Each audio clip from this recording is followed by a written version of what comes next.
Thanks for joining us today. It's a beautiful sunny day here in Maine, and we're excited that you're here. My name is Kimberly Mann. I am a community liaison, one of the two that work for Hospice of Southern Maine. We are a nonprofit hospice agency operating in the southern part of the state of Maine. And we are here today as part of Ask the Experts, which is our community education program for hospice awareness, to help people better understand what hospice is all about and the lovely support that it offers patients and families. Today, we're very excited to have our experts be some of our very own hospice nurses that work here for us at the agency. And we're going to have, we titled it Conversations with a Hospice Nurse. We had some questions submitted and we've come up with some more. And we want to just talk with our nurses about the amazing work they do to support people at end of life. So we're happy that you've joined us. This webinar will also be available recorded after the webinar. You'll be able to find it on our Ask the Experts website. And you'll be able to watch it there or share it with a friend if you couldn't make it today. So again, thanks for joining us, and we'll go ahead and get started with some introductions. And I'll start at the end with Kristen. Go ahead. Hi, my name is Kristen Stevens. I am a nurse here at Hospice of Southern Maine. I've been a nurse for 28 years. I've done hospice nursing for probably about 10 of those years, the last 10. And I work in the hospital setting. And I know that sounds kind of different for a hospice nurse, but my role here at Hospice of Southern Maine is to kind of help patients transition from an acute care setting to a hospice-based approach, if that's something that they choose, making sure that that transition is safe and comfortable. I've done some chronic disease management over the course of my career, but really landed on hospice as being where my heart is and where my passion is. Thanks, Kristen. Kelly. Hi there. My name is Kelly. I am a nurse here with Hospice of Southern Maine, and I am a nurse in the home program, which means I care for patients in their home environment, whether that be a private residence or in a nursing facility or assisted living facility. I have been a nurse for about 17 years. I've worked in the hospital. I've also worked in an outpatient practice and was drawn to hospice care. It's a passion of mine, palliative care and end-of-life care. I feel like it's an important service, and it's been an honor to be a part of it. Thanks, Kelly. My name is Annette. I'm also a nurse in our home program at Hospice of Southern Maine. I've been with this organization for about 1.5 years now, and I was drawn to hospice nursing after some life experiences with death and dying, and realizing how much I didn't know and how much the process could have been easier or more simplified or more dignified had my family had some different connections with the community. So I'm here and I love it. Thanks so much. And I will take a quick moment. We were talking earlier about how most of the nursing that we do to care for patients is done in the home. We find that most patients want to die at home. So we really want to support them in their wishes. And in fact, part of our job is to help you set goals and reach those goals at end of life. Gives you control over what you're doing. And some of the time, you can't stay at home. Maybe you need to manage pain and symptoms a little bit better, or you need a little bit more around the clock support. And then you might need to go into an inpatient facility. So to avoid going into a hospital setting, we have an inpatient facility located here in Scarborough, Maine, called Gosnell Memorial Hospice House, where we provide a higher level of care, as well as some additional care options like respite care, if your caregivers need to go away for a little bit. So it's good to know that that's available when it's needed. And most of the time, we're caring for patients where they call home. So we'll go ahead and get started. And I want to start with our first question today. And we'll try to get to all of the questions that were submitted. If we miss one, we'll try to connect with you or send us an email if we missed it, or even if you come up with a new question that we run out of time for. So we're going to start right out today by asking, when is it appropriate to recommend someone talk about hospice as an option for care? So this is the very beginning. How do we start the conversation? When is it appropriate to bring you on board? I guess I can field that one because I do feel like in my role in the hospitals, there is this moment when providers and caregivers in the hospital feel that maybe a course isn't going the way that they anticipated. So they'll ask me, and usually my first step is to go in and provide information about hospice services. And the informational visit can be with a patient, it can be with a patient and a palliative care provider, it can be with family and patient, or it can be just with family to provide education about what Hospice of Southern Maine has to offer for services. So again, I just kind of provide the information about both our home program and about the Gosnell House. I think having that information sooner so that you know what your options are, and then really talking about hospice philosophy, what's most important to you now. All those conversations are really great to have, and they're great to have early. And then you can take the information and do with it what you want, but it's nice to have the information and to know what your options are. I think some of the next questions that we'll talk about have to do with common misconceptions around hospice care and what the team does. So maybe we'll start with a couple of those. Somebody's asking what the most common misconception is, and I think we all agreed in our conversations there are a couple. One around maybe timing, one about medications and morphine. So maybe I'll just put it out there openly. What do you guys encounter for questions about hospice that you have to kind of do some education over? I think oftentimes people are under the impression that when you accept hospice into your life, that it is at the very end. You know, a lot of times people think that this is for the last days to weeks of someone's life.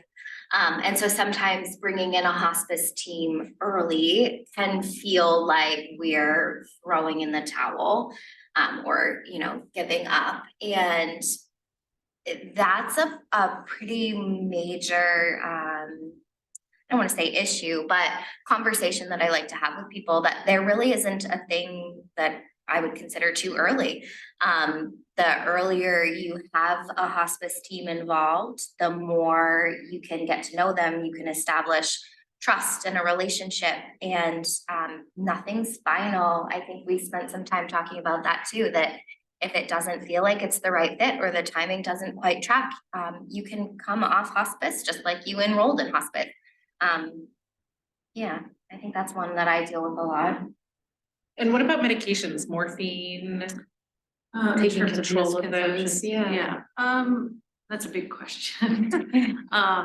Certainly, morphine, along with the other medications that come in something we call a comfort pack, is something that all patients receive when they're admitted to hospice, and that can be a little off-putting sometimes, as Annette was speaking about coming on hospice early.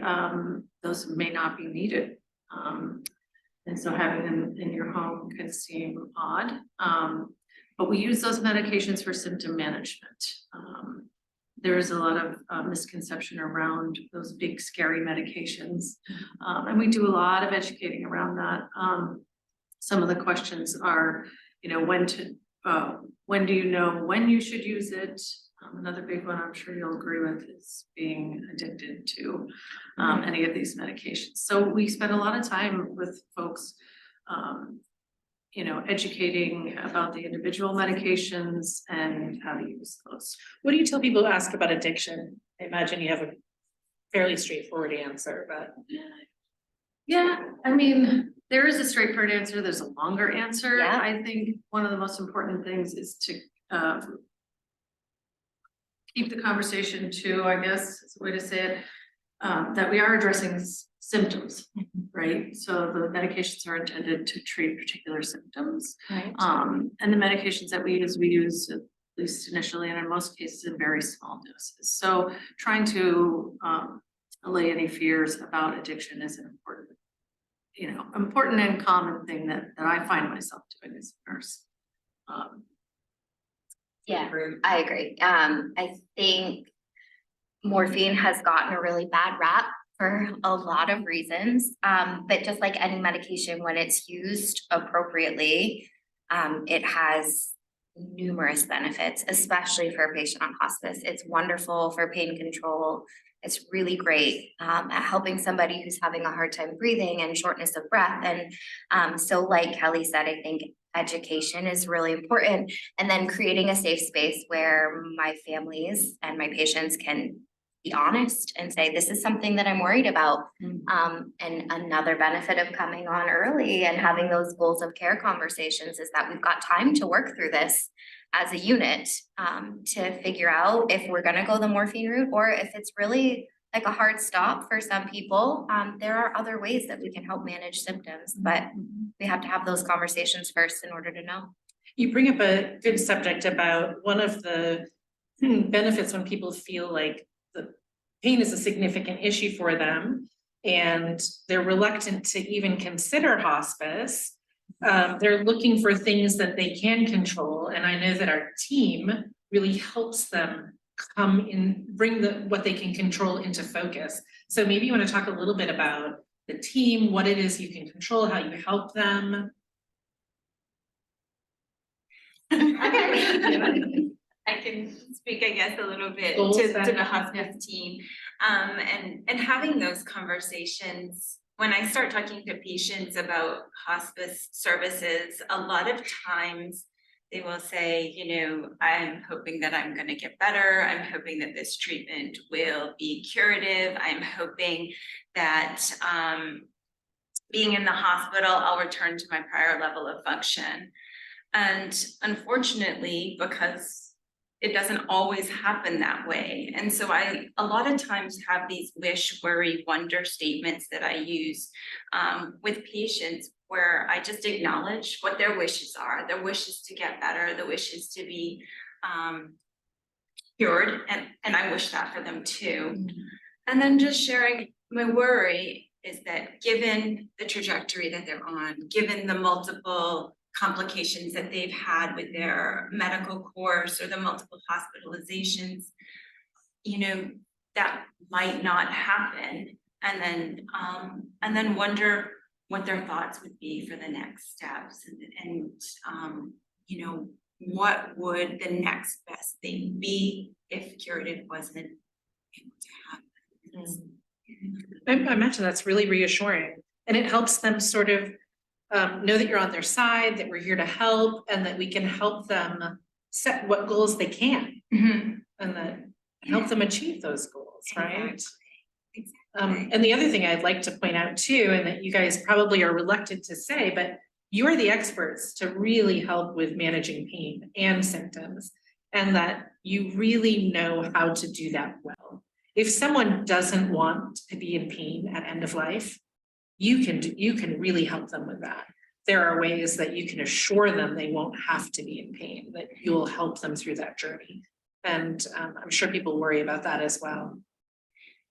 Yeah, I mean, I think just to reflect on the goals, that's a really important component of hospice. And I think it's very individualized. So each individual and their family have their own goals, and we are here primarily, number one, in my humble opinion, to honor those goals.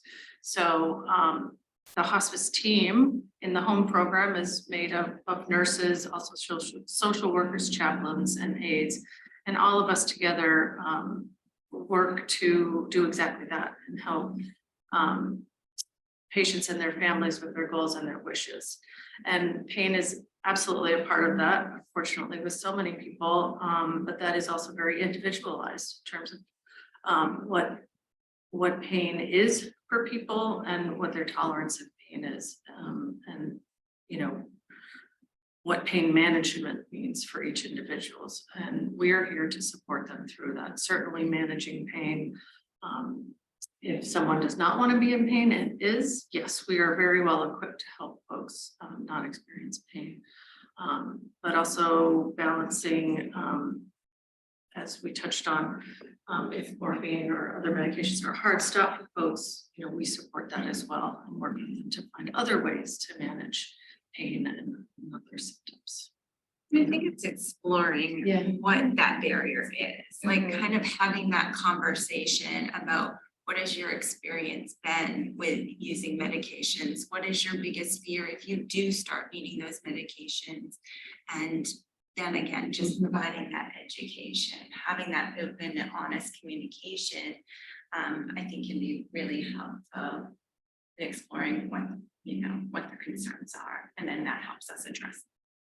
And I think that's where the whole team approach really benefits patients and families and ourselves as nurses.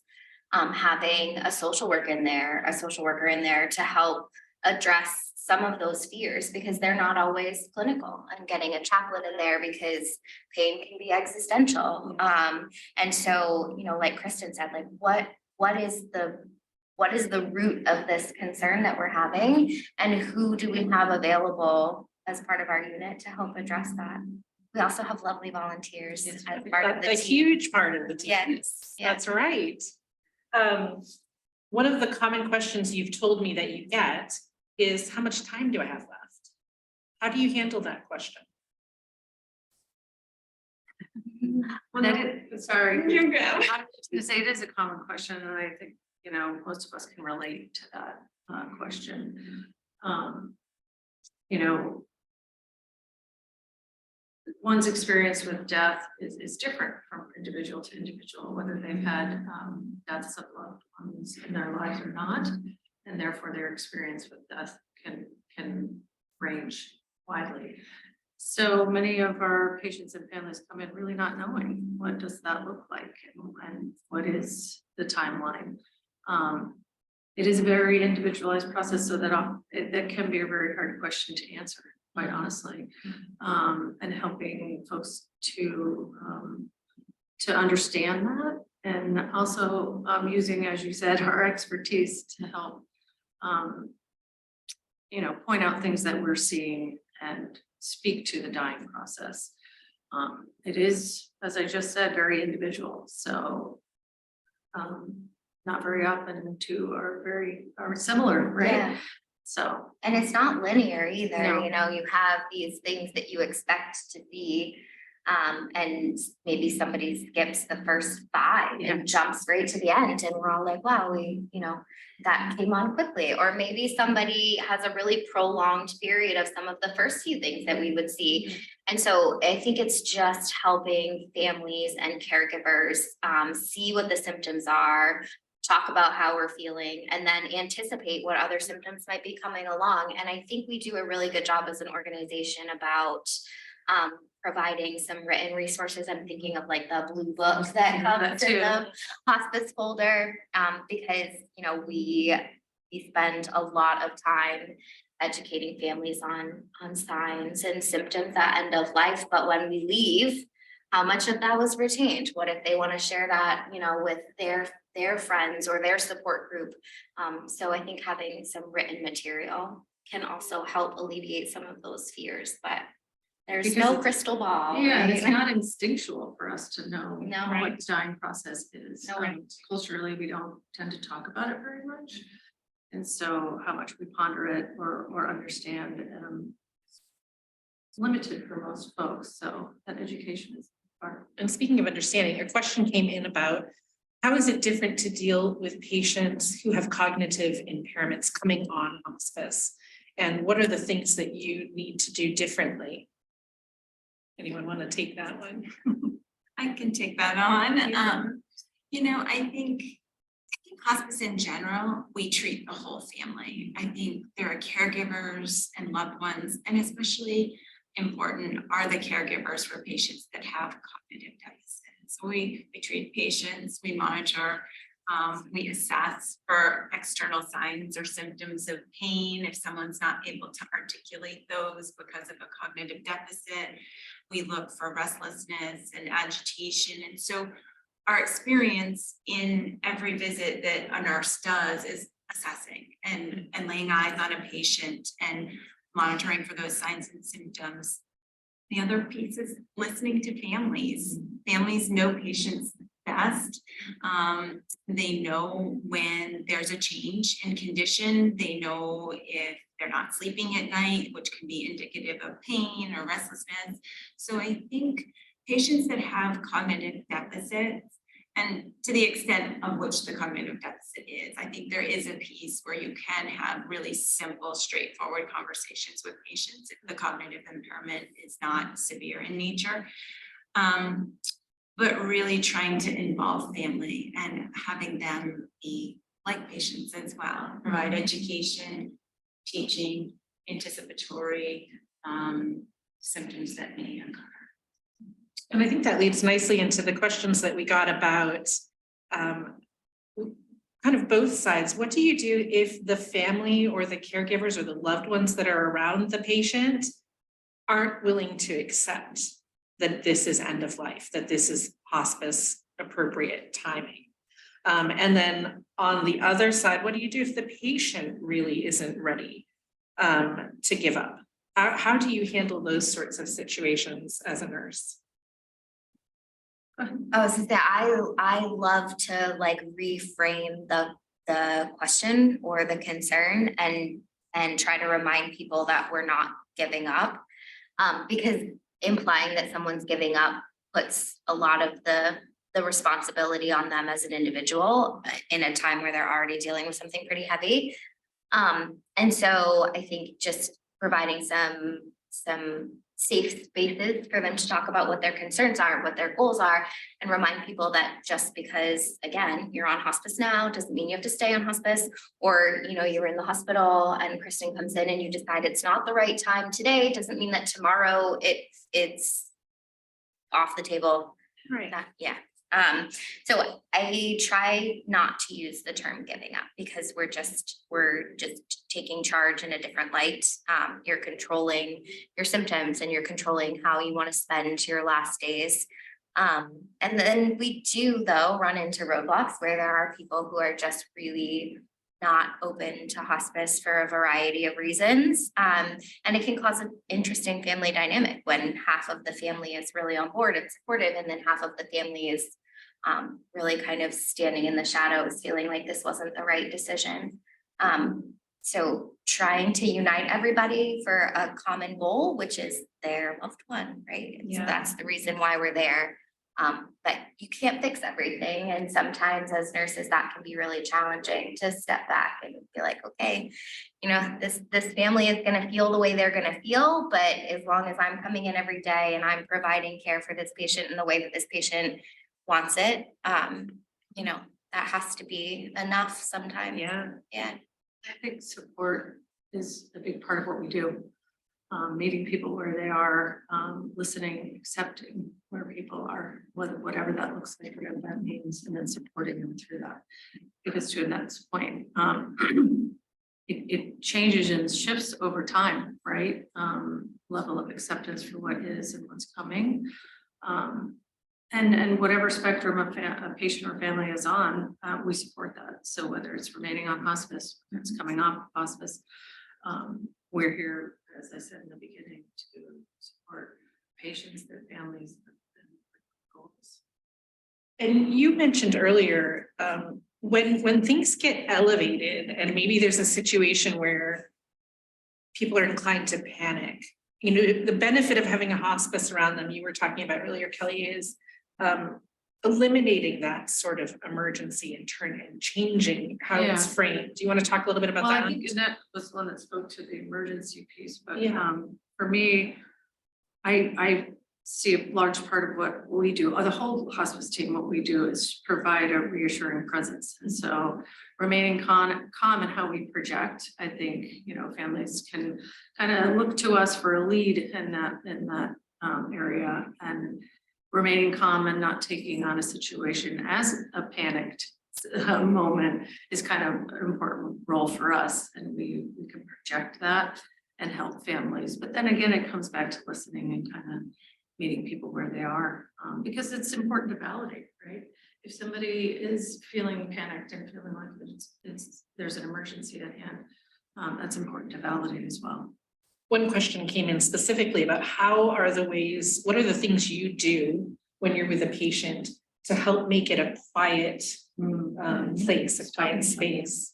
Yeah, I think I sort of asked them some questions about what it was or what it is about being home that feels like the right decision for them, and then making sure that we incorporate that in wherever they're going to be hanging out, right? So if it's having calm lighting or some music or open windows, is it, you know, being in the living room and listening to their grandchildren laugh and play outside, you know, whatever it is that brings them the peace that they were hoping for by being home, I think is important to continue throughout their journey.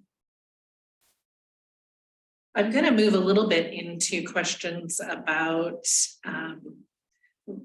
these rituals or the journey and what it looks like and how you support them in that way. But I do want to address one question sort of relating to that about death with dignity, so that we're clear as an agency what we do when a patient chooses that option. And I know that we've talked about that a little bit, and at least one of you has had an experience with a patient who chose that. Maybe, I don't know if you have, Kristen. And so I thought maybe you guys could talk a little bit about that and your experience and how we handle it. Yeah, I mean, death with dignity is something that a patient chooses and explores with their doctor primarily, yes. But as hospice, the hospice team can and does support patients throughout that process. So we can have conversations with them as they're in the decision-making process. And we can be there with them the day that they decide to do something like that. And we can support them after. So there are pretty straightforward rules around our role. But families often do have, and patients have that exact question. Can hospice support me through this process? And the answer is yes, we can. Indeed. And then what about something that's memorable to you as far as walking the journey with patients, rituals, things that we've helped them to accomplish? What about a goal that you've helped a patient achieve? I imagine each of you might have something to say on that you can remember. Yeah, so I have a patient, and the social worker has been in there helping her write her memoir, and so that's really fun. And she shares little excerpts with me when I go, and I love seeing how it has kind of brought her back to some really happy times in her life, and also love that it's brought her to some challenging times and has really opened the door for myself and our social worker and our chaplain to really kind of dig in and talk about those, so that when her journey starts coming to a close, we can all stand beside her knowing that she's had a chance to tell her story and how she wanted to tell it. So that's been really cool to see. And we have volunteers who help with that too. They do specifically legacy work. We call it. I have a patient right now who's working with volunteers on that. Oh, lovely. One thing she's doing this week is dividing up some of the plants that she has into smaller plants to give to people. I had another patient a couple months ago that he was a musician, and his wife was compiling some of his work to have it all in one recording. So there's a lot of really cool stuff that certainly the team can do with our patients, but also our volunteers, helping them write or do other sorts of legacy cookbooks. Yeah, really nice.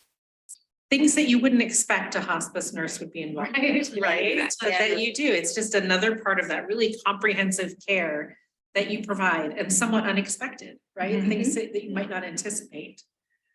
We had some really straightforward questions for you about your job, right? And so we'll move into those a little bit. Somebody asked, what's it like working in a hospice setting instead of being like a traditional hospital nurse? Like, what might pull you into that choice as opposed to working in a doctor's office or a hospital? What do you see as the differences, or why did you choose this over that? You know, I kind of talked a little bit about it. But. Well, I think it's just wonderful to be in patients' homes and be a part of their lives, and it's it sounds corny, but it's very true that it's an honor to be drawn into people's lives. And to what we were just talking about legacy work, I feel like what we do as hospice care providers is, which is different from the medical diagnostic world, is we're not looking at people as a disease or a process, but yet as an individual. And a lot of what we all do, each of us in hospice, is draw out the individual and highlight who they are in their life in general. And we're a part of that in their homes. They're not just coming in for an appointment and leaving. We're not just with them when we're at the hospital, but we're really a part of their day-to-day life, their actual home. And then we're also a part of a really important journey for each one of us. It's a very important journey and it's pretty special. It is. I think we're with patients when they're at their most vulnerable time. Sure. And there's a piece of hospice nursing for me individually where I have such gratitude for that.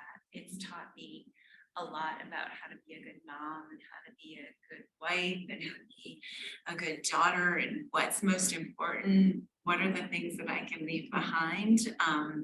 And is this going to matter to me when I'm in this situation? Like, is this something that's really important? And if it seems really important in the moment in my personal life, but isn't, really a big deal. So I have a huge amount of gratitude for what every single one of my hospice patients has taught me. It has taught me about living. It's true.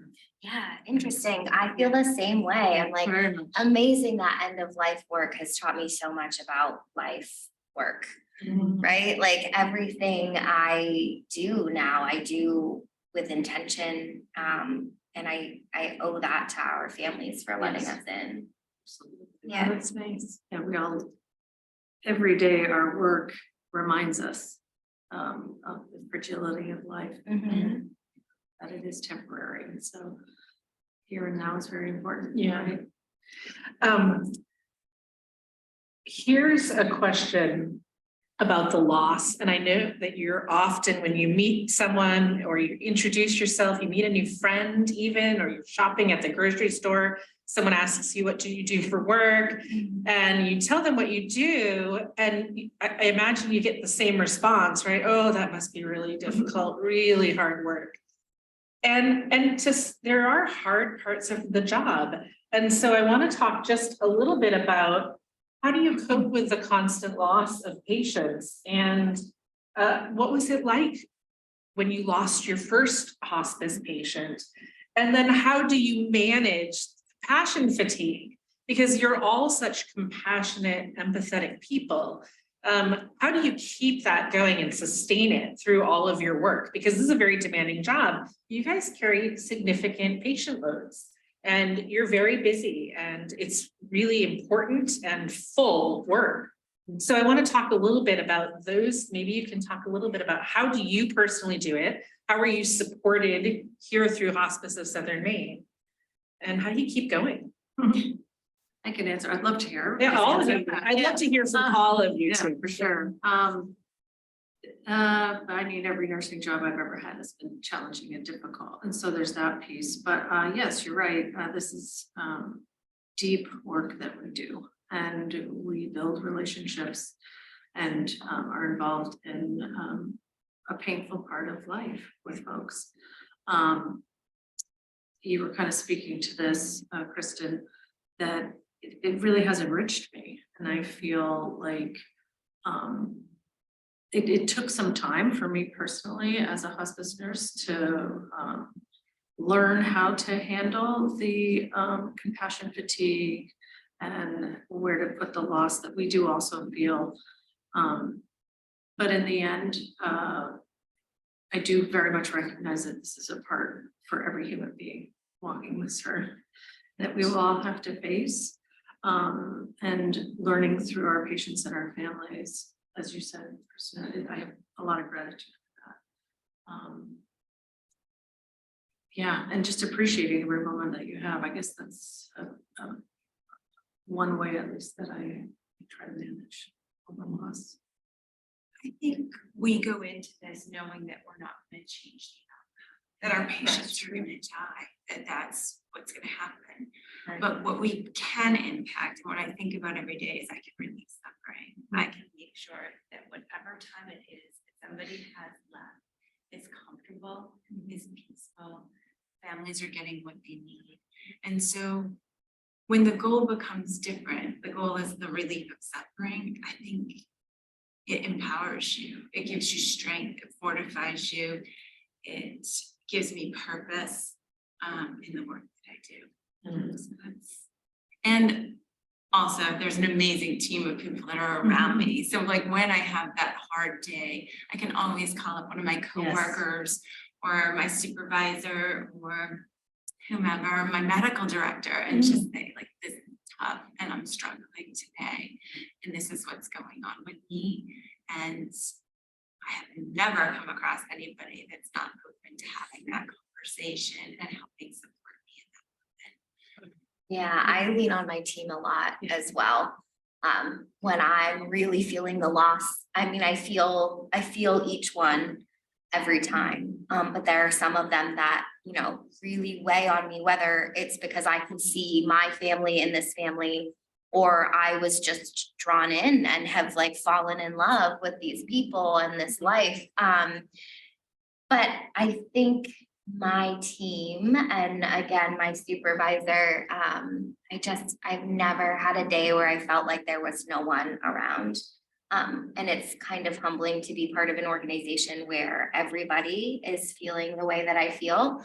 And everybody has gone through it, and there's no shortage of people who want to hear my side of things and want to help me process things. So Great, we have a compassionate group. yeah, don't we? yeah.